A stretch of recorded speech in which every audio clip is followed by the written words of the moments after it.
तो पूरा होगा तो दोबारा कभी सुना देंगे। धन धन सतगुरु तेरा ही आसरा। तो हम आप नाम चर्चा में आगे बातचीत रहती है। ये सुनने का मन तो कर रहा था, पर ये वीडियो जिसने भेजा है उतना ही भेजा है। तो खैर कल हमने आपसे कहा था लाइव में कि कुछ किस्से आपको सुनाएंगे जो साथ संगत के साथ बीत रहे हैं, जो उन्होंने बताए हैं। और जब ये यूपी वाला सिस्टम शुरू हुआ उसके बाद दो तरह की परेशानियां जो है वो साथ संगत के बीच में आई। और एक परेशानी ये थी भी हजूर पिताजी कहाँ हैं वास्तव में। दूसरी ये थी भी आखिर ये जो ज़बरदस्ती यूपी ले जाया जा रहा था लोगों को पकड़ पकड़ के, या केमिकल वाला प्रसाद खिलाया जा रहा था, इन दोनों उसमें मतलब कशमकश थी भी क्या करें। मतलब लोगों के पास जब संगत के पास विकल्प नहीं था तो उन्होंने सुमन करना शुरू किया और हजूर पिताजी से ही जानना चाहा भी क्या करना चाहिए क्या नहीं करना चाहिए। तो इस तरह से कुछ ऐसे एक भाई थे, उन्होंने क्या किया भी सुमन किया पहले। सुमन करके 2 पर्चियाँ रख ली भी, 1 घंटा सुमन किया। 2 पर्चियाँ नहीं, मतलब ऐसे कुछ पर्चियाँ बना के लिख लिया, असली असली असली असली, कुछ पर्चियों पर लिख लिया नकली नकली नकली नकली, ऐसे लिख के पर्चियाँ बना के रख ली। और 1 घंटा पूरे परिवार के साथ सुमन किया। और सुमन करने के बाद एक छोटे बच्चे को बोला भी पर्ची निकालो, तो उसने पर्ची निकाली, उस पर निकल आया नकली। उन्होंने कहा भी इसका मतलब ये तो काम ख़राब हो गया। फिर उन्होंने कहा भी अब यूपी जाना चाहिए या नहीं जाना चाहिए। उन्होंने फिर कई सारी पर्चियाँ लिख ली, कुछ पे जाना चाहिए कुछ पे नहीं जाना चाहिए।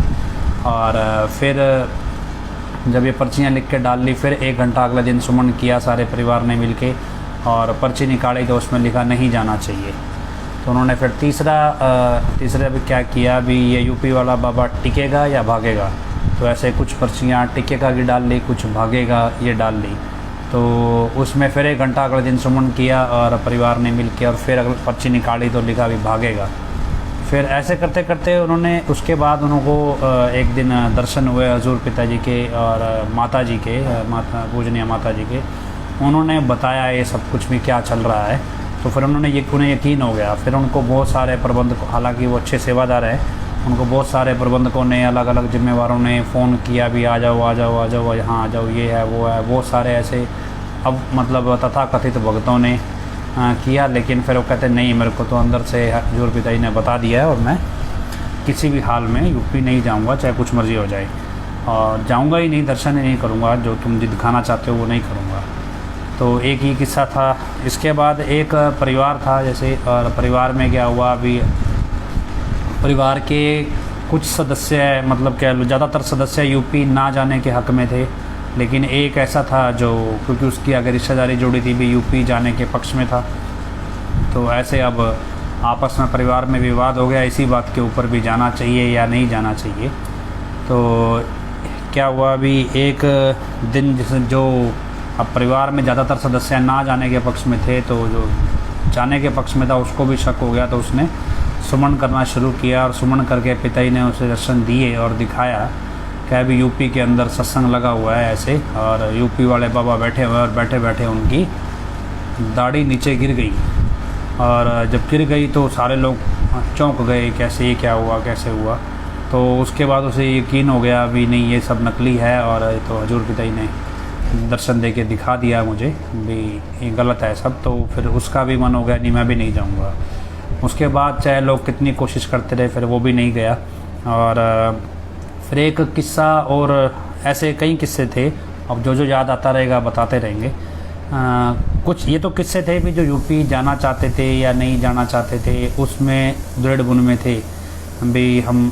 और कोई किस्सा याद आता है तो बताते हैं। और लेकिन अब कुछ ऐसे थे जो ये भी तलाशना चाहते थे भी पिताजी है कहाँ। तो ऐसे ही एक शख्स था, तो वो सुमन करके परेशान था भी पिताजी कहाँ हो, कैसे हो, किन हालात में हो, भैया आप बताओ कुछ कैसे। तो हजूर पिताजी ने उसको सपने में दर्शन दिए, और दर्शन देके कोई गुरुद्वारा दिखाया, और गुरुद्वारे में बहुत सारे कबूतर थे, कह सकते हैं बहुत सारे कबूतर दिखाई दिए। कबूतर की बीठ गिरी हुई है, जैसे गंद थोड़ा हो जाता है भी, ऐसा कबूतर थे। तो सुबह दर्शन हुए तो सुबह उसने मुझे दिन चढ़ते ही कॉल किया, कहते भी ऐसा भी बहन वीरपाल कौर, क्योंकि उनको सिख इतिहास के बारे में मालूम है, तो कहते भी बहन वीरपाल कौर से पूछ के बताना भी कबूतरों से जुड़ा कोई इतिहास है क्या गुरु का, ऐसा कुछ। तो उसने कहा भी गुरुद्वारे का उसने कुछ वो बताया व्यू, हालांकि वो कभी गुरुद्वारे गया नहीं था, पर उसने व्यू बताया कुछ इस तरह का गुरुद्वारा है, इधर गैलरी है, इधर ये है, तो उसको नहीं मालूम था इतिहास। तो उसने मुझसे पूछा कि आप बहन वीरपाल कौर से पूछ के बता दें भी क्या उन्हें कोई ऐसा कबूतरों से जुड़ा कोई इतिहास मालूम है गुरुओं का, तो या किसी गुरुद्वारे का।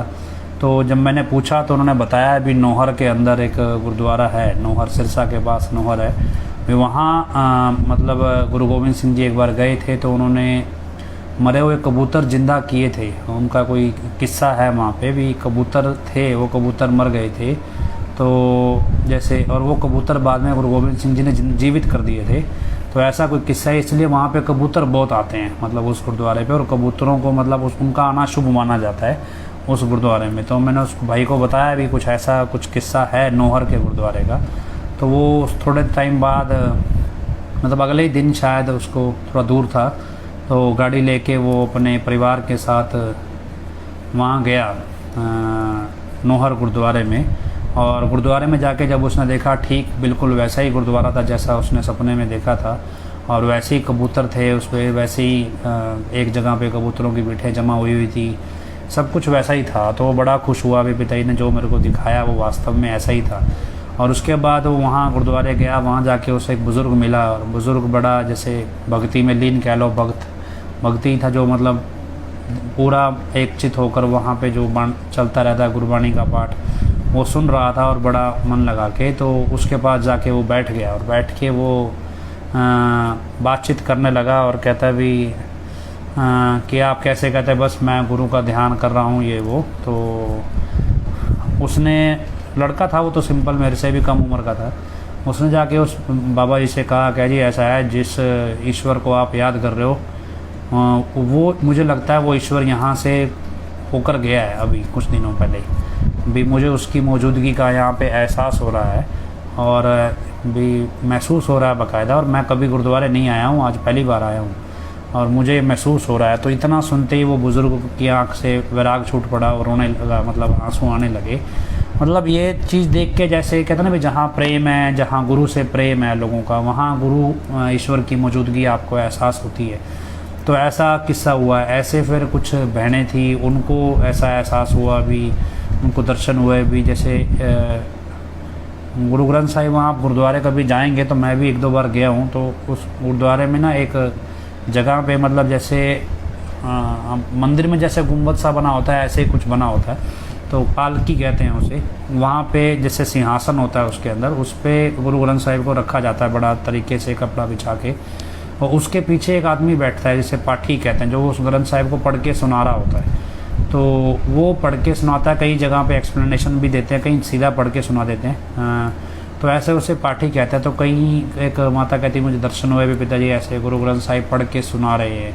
मतलब कई लोगों ने, कई ऐसे अलग अलग किस्से हैं, कईयों को दर्शन हुए जैसे गुरुद्वारे में गुरु ग्रंथ साहिब पढ़ के सुना रहे हैं। ऐसी एक और भाई था, वो सिख नहीं था कह सकते हैं भी, कहता भी वो सुमन में बैठा, उसने देखा भी, कहता भी मैं किसी जगह से जा रहा हूँ किसी मंदिर से, तो ऐसे मतलब उसको था भी पिताजी मुझे मिले। तो वो कहता भी मैं किसी मंदिर में गया हुआ हूँ और मंदिर ऐसे देखने गया हुआ हूँ दोस्तों के साथ, और मंदिर देख के जब वहाँ से बाहर निकल रहा हूँ तो पीछे से हजूर पिताजी ने मेरा हाथ पकड़ लिया, और हाथ पकड़ लिया, मैं एकदम से चौंक गया भी किसने हाथ पकड़ा। जब देखा है तो पिताजी हैं।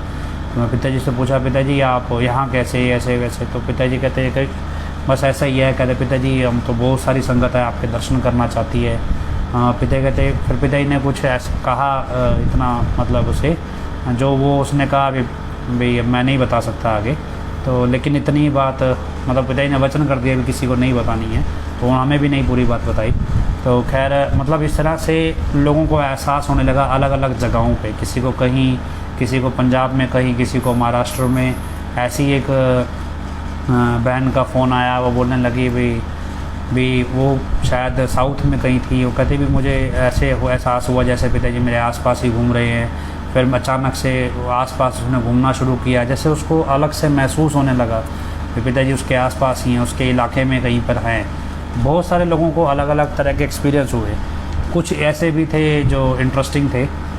उसके बाद एक ऐसे ही भोला भाला भाई था, उसको किसी ने कहा, उसको पिताजी अक्सर दर्शन देते थे, तो उसको कहा पिता किसी ने कि अभी ऐसा है भी तुम तो सिमरण करके सोया करो, क्या पता पिताजी दर्शन दे के बता ही दें भी हम कहाँ पे हैं।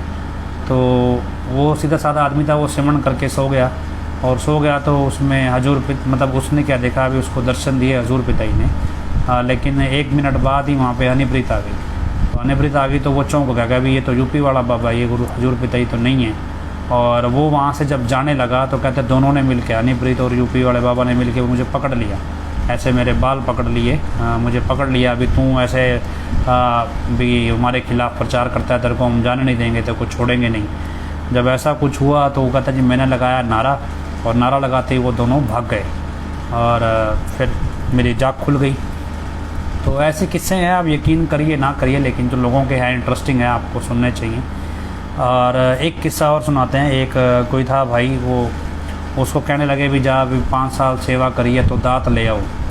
वो कहता है यार दाँत तो नहीं लेकर आनी भी, वो कहता भी नहीं ले आओ, कोई बोला नहीं लानी यार, अभी कौन जाए दाँत लेने। तो ऐसे वो किसी भाई के सामने बात करने लगा, पहले भी मैं तो दाँत लेके नहीं आऊँगा। हालांकि वो हमारे साथ कोई इतना जुड़ा हुआ नहीं था, और कोई ऐसे हमारी उतनी बातचीत नहीं होती थी, हमारा प्रोग्राम नहीं सुनता था, लेकिन दूसरा सुनता। तो उसने कहा भी तो दाँत लेने नहीं गया ऐसे चिढ़ाने के लिए। वो कहता नहीं मैं कि जाऊँ, नकली बाबा है, क्या दाँत लेनी है वहाँ जाके। वो बोला तो बड़ी अजीब बात है भी, ऐसा क्या हुआ भी, तुझे तो तुम्हारे साथ है भी नहीं। तो कहते नहीं मेरे को तो पिताजी ने दर्शन दे के बता दिया। तो क्या बताया, तो कहते भी पिताजी ने, हजूर पिताजी ने दर्शन दिए, सत्संगत लगी हुई है, सत्संग लगा हुआ है, स्टेज पे विराजमान है और मैं सामने बैठा हूँ, और हजूर पिताजी मेरी तरफ एक टक देख रहे हैं, और मुझे ऐसा लग रहा है भी जैसे आज मेरी क्लास लगेगी और मेरे बारे में पिताजी सबको बता देंगे मैं क्या क्या गलत काम करता हूँ। मैं तो डरा हुआ हूँ, बैठा हूँ। जैसे ही मैं निगाह ऊपर करता हूँ देखता हूँ पिताजी मेरी तरफ ही देख रहे हैं। एक बार हुआ, 2 बार हुआ, क्या तीसरी बार जब मैंने निगाह उठाई तो हजूर पिताजी क्या उतर के मेरे पास ही आके खड़े हो गए। क्या मैं बुरी तरह डर गया। फिर कहते हैं मेरे को मुस्कुरा के कहने लगे भी ये यूपी वाला ड्रामा फिर कैसा लगा। तो अब जब जैसे ऐसे कहा तो वो कहने लगा पिताजी ये तो सही में ड्रामा ही था भी, बड़ा अजीब ड्रामा था भी। तो फिर कहते भी जो उस टाइम वो यूपी वाले बाबा ने कोई डांस थोड़ा बहुत स्टेप से करके दिखाए होंगे, कोई गाना गाते हुए, भजन गाते हुए। तो कहते भी हजूर पिताजी नकल करने लगे। कहते यूपी वाला बाबा ऐसे ही डांस करता था ना, ऐसे ऐसे स्टाइल मारता था, ऐसे ही करता था। तो वो हंसने लगा, क्या हाँ जी पिताजी करता तो ऐसे ही था, पर मतलब अजीब ही गदर मचाया है। तो हजूर पिताजी मुस्कुराने लगे, मुस्कुरा के कहते फिर आलोप हो गए। तो मतलब ऐसे ही, और मतलब क्या भी मुझे तो बता दिया पिताजी ने भी नहीं ये तो कि सब नकली ड्रामा है और कुछ नहीं है। एक और है, कोई पुलिस का था, मतलब ऐसे ही बड़े लेवल पे पुलिस का अफसर कह लो या कमांडो कह लो, इस तरह का था।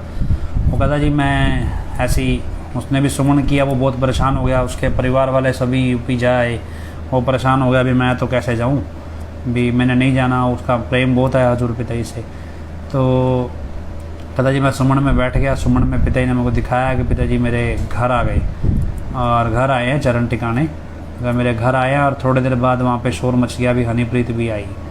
तो कहता है भी हनीप्रीत भी आई, तो आके वो भी थोड़ा दूरी पे बैठ गई। तो हजूर पिताजी मेरे से जैसे ही बात करने लगे और परिवार सब ठीक है, मैंने कहा जी पिताजी ये सब बातें बाद में, पहले आप ये बताओ भी आप कैसे हो, भी आपकी सेहत कैसी है, ठीक है। तो पिताजी बोले, कहता जी बिल्कुल ठीक है, ये सब कुछ ऐसे बातचीत हुई। थोड़ी देर बाद उसने देखा भी साइड में भी थोड़ी दूरी पे हनीप्रीत बैठी है, लेकिन हनीप्रीत की तरफ जब उसने देखा तो हनीप्रीत आंखों से कुछ इशारा कर रही थी, और इशारा करते करते बोल रही भी कान कान ऐसा कुछ। कहता मैंने दोबारा हजूर पिताजी की तरफ देखा तो मैंने देखा भी हजूर पिताजी के कानों का रंग उड़ गया, रंग उड़ गया। और जैसे ही उड़ गया तो मुझे डाउट हो गया, नहीं ये तो भी पिताजी नहीं है, ये तो कोई नकली बाबा है। वो यूपी वाला बाबा आ गया तो भी ये तो गड़बड़ हो गई भी, ये नकली है, मैं तो गलती से पिताजी समझ बैठा भी, नहीं ऐसा कुछ। कहता मेरा परिवार सारा आके बैठा हुआ था और मैंने बहाने से सोचा भी ऐसा है भी आज तो ये पकड़ में आ गया, आज इसको सबक सिखाएंगे। तो मैंने बहाने से कहा जी ठीक है जी, मैं अभी टॉयलेट जाके आया, और मैं गया नीचे, जाना था मुझे नीचे कि मैं लठ लेके आता हूँ भी, बजाते हैं इसके अच्छे से। तो कहता भी मैं बहाने से निकला वहाँ से, और जैसे मैं निकला तो मेरे पीछे पीछे कहते यूपी वाला बाबा रानीपत उठ के आ गए, उन्होंने मेरे को पकड़ लिया, कहते हम तेरे को ऐसे जाने नहीं देंगे।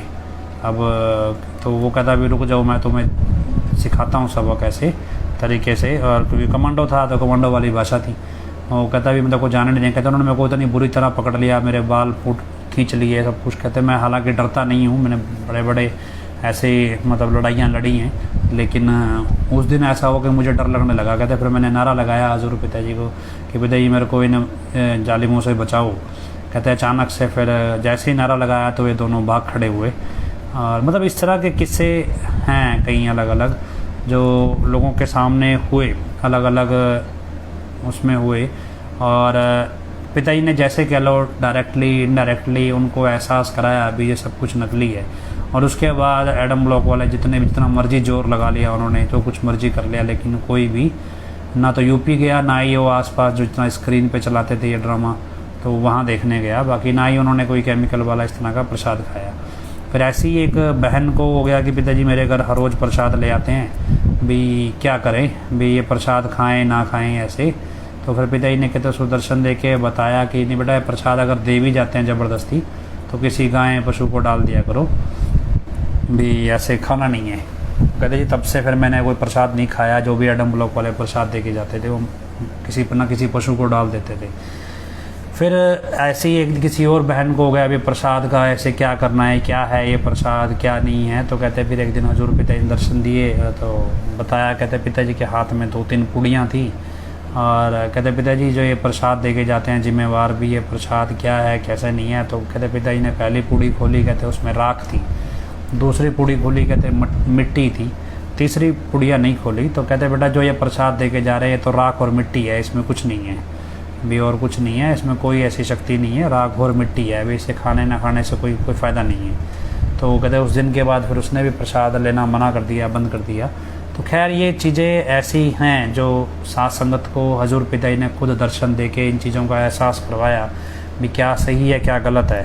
हालांकि ये कोई मेरी बनाई हुई नहीं है, हो सकता है अभी हम ये नहीं कहते भी किसी ने जिसने हमें बताई है उसने ना बनाई हो सकता है उन्हें वाकई में दर्शन हुए हो, क्योंकि क्या है कि ऐसी चीज़ें एडम ब्लॉक वाले तो आम तौर पे करते रहते हैं नकली दर्शन बना के। तो हमें तो नहीं पता, फिर तो आम संगत ने जो भी मैं जिसने भी मुझे बताया, तो मैं किसी को ऐसे पर्सनली नहीं जानता हूँ, सभी संगत के लोग हैं और किसी ने किसी और को बताया वहाँ से मेरे तक आई। ऐसे काफ़ी चीज़ें हो रही हैं, जैसे जैसे याद आएंगी बताते चलेंगे। बहुत सारे किस्से हैं अलग अलग लोगों के, जैसे जैसे पिताजी ने उनको एहसास कराया। और यही चीज़ है अभी आप सुमन करो। और एक और था, याद आ गया मुझे, एक और यहाँ मेरे घर के पास ही कोई रहता था और उसने कहा था पिताजी ने मतलब ऐसे पिताजी आए हुए हैं, पिताजी ने दर्शन दिए और दिखाया भी नहीं जो ये जितने भी क्या भी डेरे में सत्संग लगी हुई है और सारे प्रबंधक खड़े हैं और भी सारे प्रबंधक खड़े हैं, लेकिन पिताजी स्टेज पे आ ही नहीं रहे हैं। तो एक एक करके सारे प्रबंधक निकल गए। जब सारे प्रबंधक चले गए, निकल गए डेरे से बाहर निकल गए, और तब हजूर पिताजी आके स्टेज पे विराजमान हो गई। और ऐसे ही फिर जब वो दोबारा प्रबंधक आने लगे तो पिताजी ने इशारा कर दिया भी सारे बाहर निकल जाओ, अब नहीं आना है यहाँ पे। तो ऐसे कई चीज़ें लोगों के साथ अलग अलग किस्से हो रहे हैं। बाकी कुछ फेथ वर्सेस वर्डिक्ट से संबंधित भी लोगों को दर्शन दे के पिताजी बताते हैं, पर वो हम आपको बताएंगे तो आपको लगेगा बनावटी है, तो यही बेटर है अभी इतना ही बताएं।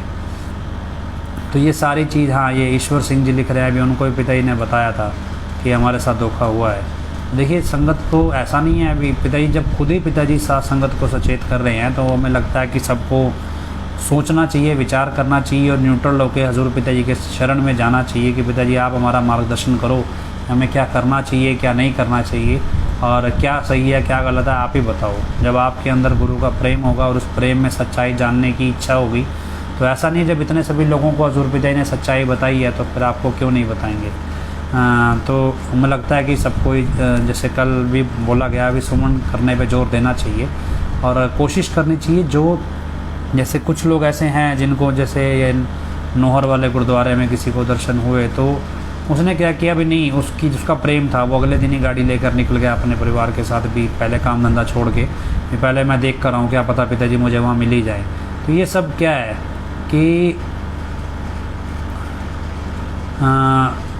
ये सब आप समझिए कि प्रेम है भी। आप जो कहते हैं भी आपको कुछ भी इशारा हुआ, आपने वो इशारा मानना शुरू कर दिया, और ये एक प्रेम है। और ये कोई ऐसा नहीं है भी आपको ऐसे जाके गुरुद्वारों में ढूंढना शुरू कर देना चाहिए, लेकिन ये बस कह लो भी किसी भी रूप में पिताजी किसी को इशारा करते हैं, प्रेम है, उसको खुशी देनी है, और वही चीज़ जो आपके साथ हो रहा है वो आप जिनके साथ जैसा हो रहा है, जिसको जैसा सतगुरु जी ख्याल दे रहे हैं, लोग वैसा कर रहे हैं। तो इस तरह की चीज़ें और भी जैसे पता चलती रहेंगी, हम आपको कभी बताएंगे। तो खैर आज हजूर पिताजी का 55वां जन्मदिन है, अवतार दिवस है, तो आप सबको फिर से बहुत बहुत बधाई देते हैं। धन धन सतगुरु तेरा ही आसरा। अब आखिरी में हम 10 मिनट का सुमन करना होता है नाम चर्चा के नियम अनुसार, तो 10 मिनट हम सुमन करेंगे, और सुमन करने के बाद नाम चर्चा की समाप्ति होगी। तो आप सबने 10 मिनट का सुमन करना है। सुमन से पहले अरदास बोली जाएगी, तो अरदास सबने बोलनी है। धन धन सतगुरु तेरा ही आसरा, हे मालिक तुझे लाज है, अब बहुत हो गया, तू दया मेहर रहमत कर, तेरे प्यार मोहब्बत की राह में हमें कोई दुख तकलीफ़ ना आए, तो ऐसी रहमत बख्श वह सबको सुमति दे, किस तरह से देनी है यह तो सब जानता है, जिसको जैसे देनी है वैसी दे, वो तेरी मर्जी। धन धन सतगुरु तेरा ही आसरा जी।